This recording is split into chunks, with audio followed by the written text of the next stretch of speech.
On day one, we started here and took the beach access because the tide was low.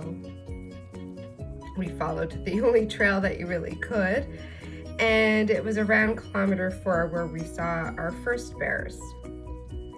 Somewhere around kilometre 6 to 8, that's when we began to see our first hikers going northbound, which makes sense because the closest campsite is here at Michigan Creek and it's at the 12-kilometre mark.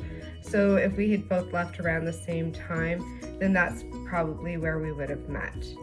We continued to follow the trail and we definitely did check out this lookout here. So I recommend it. And we hung out at the lighthouse. We thought we'd just take, I don't know, like 10-15 minutes here, have some snacks, check out the site. But we ended up spending quite a bit of time at this location because the whales and the sea lions were visible. There was a doe and fawn on the grounds as well. And we had a pretty good conversation with the lighthouse keeper. After that, we continued on and made our way over to Darling River, which I will talk about later in the episode. We did have enough time to make it through because you have to pass here when the water is at a certain low tide depth. And we made it through over to Tsocowis. I'm really happy we did make it here. So it was actually a pretty easy just over 16-kilometer hike, and we made plenty of stops along the way. Hello, welcome to Torch Hours. Today I am going to talk about our very first day on the West Coast Trail. We started at Pachena Bay. We got up quite early before the parks office opened because we got our permit the day before. The tide was low and we wanted to take the beach access and avoid the first set of ladders. What I would consider one of the pros for leaving from Pachena Bay and going southbound is that you don't have to wait for the ferry. If you get your permit the day before, you can get up whenever you want and leave when you want, whether that be with the sunrise and to coordinate with the tides or whatever your reasoning is. You've got a bit more control over your start time. I booked our campsite at Pachena Bay. It's quite a long campsite, but I noticed that you could book some sites closer to the parks office, so I did that. And come on, magic. Oh gosh, what was I saying? Is that it's quite a long campground and you can choose to have your campsite close to the park entrance and, save yourself a little bit of distance. There are several washrooms in the Pachena Bay campground and they all have electricity. You'll notice people are hanging out in the washrooms to make sure their phones are charging. There's also potable water at all of the campsite washrooms. Before we set out on the trail, we put all our packs on and got ready to go and try to take a group selfie. But we did not do very well at that. Some campers across the way who were getting up noticed us and they came and took this great before shot.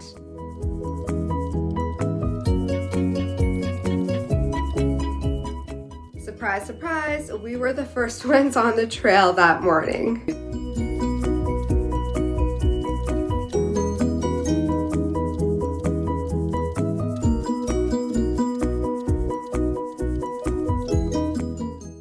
Like a lot of the markers on the north end of the West Coast Trail, you cannot miss the marker to the trailhead. The guardian Kevin and his team make beautiful carvings for the signs and benches and other markings all along the north end of the trail.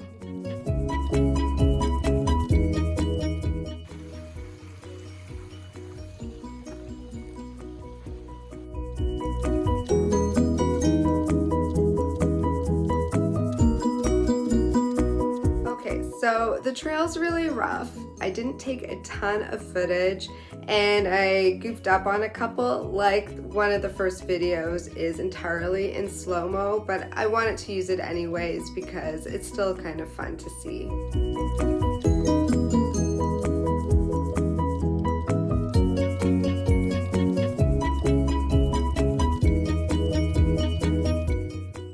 not, at one point there was an attempt to make the north end of the trail a road, and you will see there's a number of derelict vehicles or machinery that have been left behind, which is now a landmark for hikers.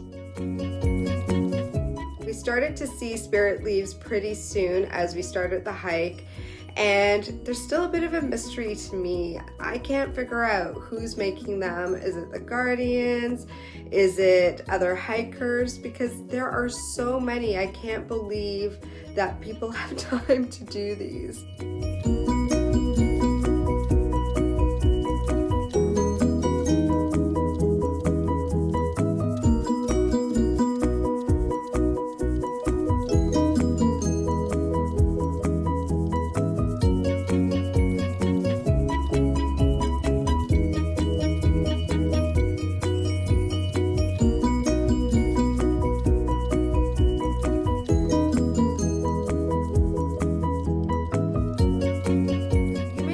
Why we chose to bypass the ladders at the beginning of the trailhead, and that's because, you know what, there are plenty more ladders where those came from. Why not take alternative choices when you can?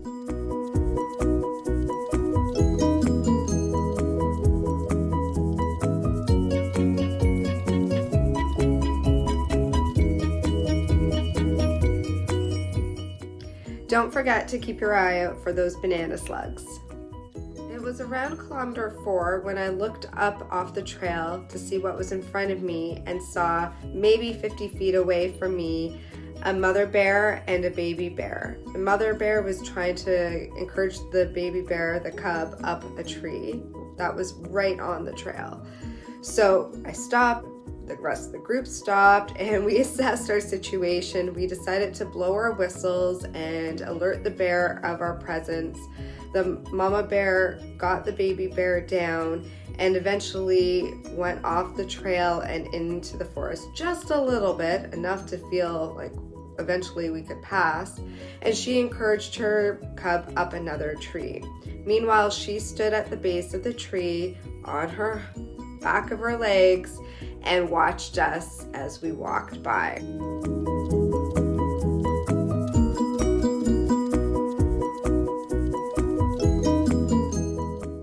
Around kilometer 6, 7, or 8, somewhere in there, we saw our first set of northbound hikers, 2 young women who camped at Darling Beach. Shortly after the 2 young ladies, we came across 2 men, one of which was an NHL hockey player for the Canucks. There are so many places on this trail that remind you how small we are in this world, and this is one of them.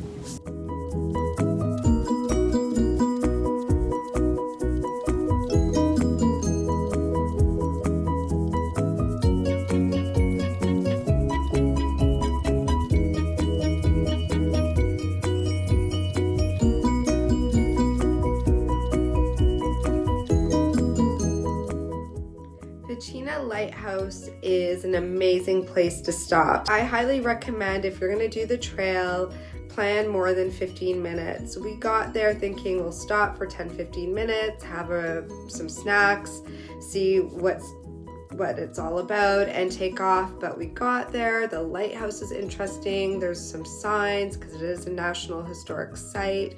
We saw a doe and her fawn, and we got to see some great whale watching.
So, did you get that one? Oh, there he goes again. For those of you who are wondering what a bear box looks like on the West Coast Trail, here's probably the only shot that I took of one, but it gives you an idea of what to expect.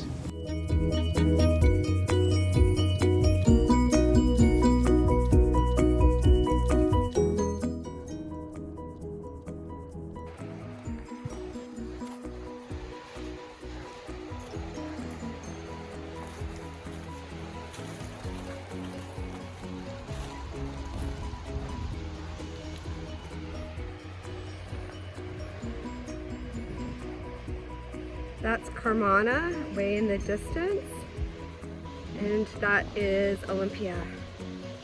Oops, I said that was Olympia. I just want to clarify, I know you can't see Olympia from Vancouver Island. What I was meaning to say is that could be Olympic National Park, which is in Washington State. The mountain that you see is part of Olympic National Park.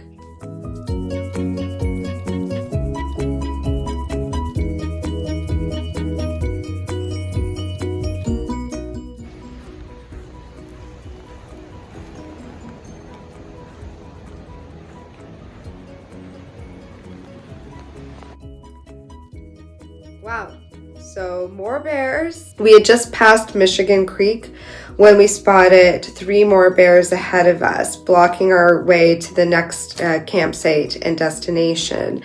It was a mother bear, a cub that was about 1 year old, and a cub that was very new to the world, very tiny and sweet. We did report the sighting to the Guardians, and they said that no one else had actually seen that new cub yet. So we were the first ones to report it. And what an amazing thing to watch and observe. Bears in nature, 2 siblings interacting, both looking into the bushes as mother rested off to the side and let them explore the world. We might be camping here. He's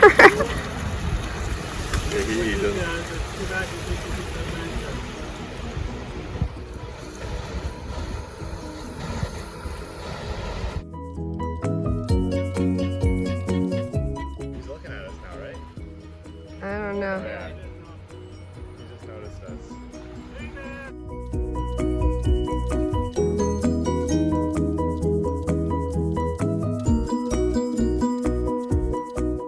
For the most part, this hike, there was zero drama, except perhaps when it related to me. I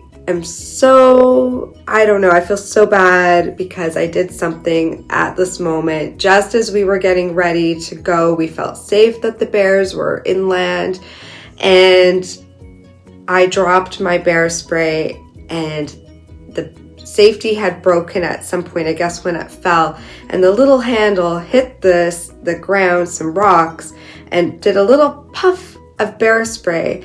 I was up from everyone else. The wind at that moment came and took that spritz right into my companion's eyes, and one of them in particular got like almost full effect of the bear spray in her eyes. Oh gosh. Of course, I just felt absolutely terrible and mortified. I know accidents happen, but yeah, that wasn't like the best part of our first day. We managed to carry on and have some other great moments that day and on the rest of the trail. What does bear spray feel like?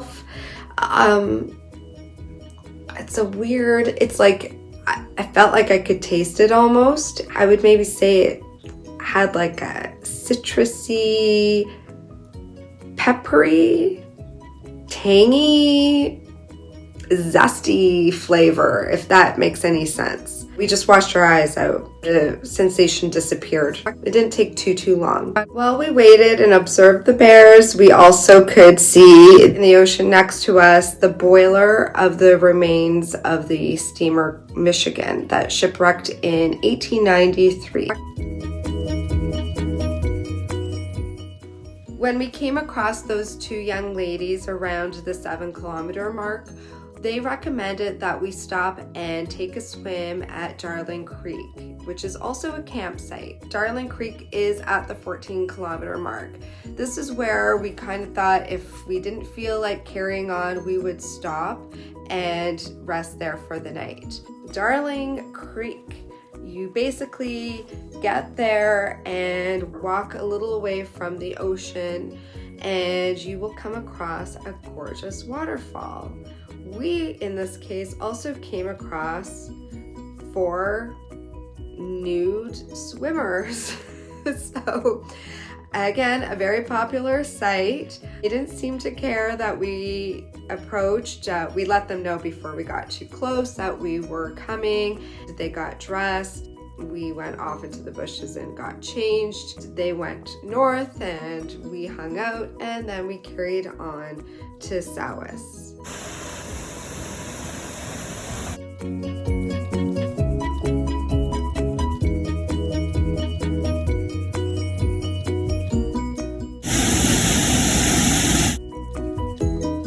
What other animals did we see on our first day? Well, we saw a bald eagle, a stellar jay, and some sea lions.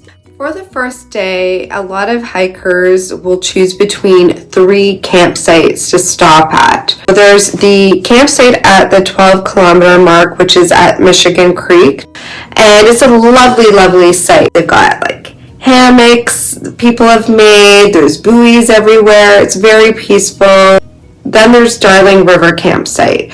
So Darling River is at the 14-kilometer mark, and I would say the campsite that belongs to that is about 15 or a little bit past that. So it's a kilometer away from the river. Then you've got the 3rd campsite, Tsocowis, which is about 17 kilometers from the trailhead. We were feeling good. The sun was out, you know, the day was still young by the time we got to Darling, and we decided let's just carry on to Tsocowis. Tsocowis in itself is a gorgeous campsite. There's also a waterfall that falls into a little pond. It wasn't really deep enough to swim in, and it's also where you get your drinking water. You can see up above from there, there's a bridge that you would hike on the next day.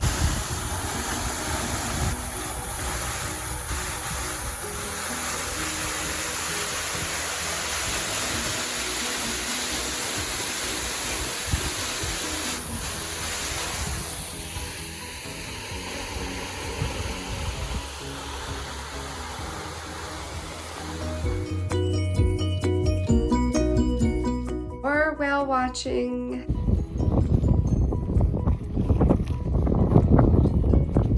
There's a guardian cabin at Tsocowis campsite, and that night we got to meet Kevin and another one of his team members. The first night I ate my very favorite dinner that I packed for the West Coast Trail, partly because I was excited to eat it, and also because it weighed the most and I wanted to lighten my pack. Oh my gosh, it was absolutely delicious. Tonight's dinner, this is day 1 at Tsocowis. Tonight's dinner is chicken stuffing, cranberry sauce, broccoli, and sweet potato, and there's also gravy in here. That evening, 3 of us explored the area around our campsite and walked as far south as Billy Goat Creek.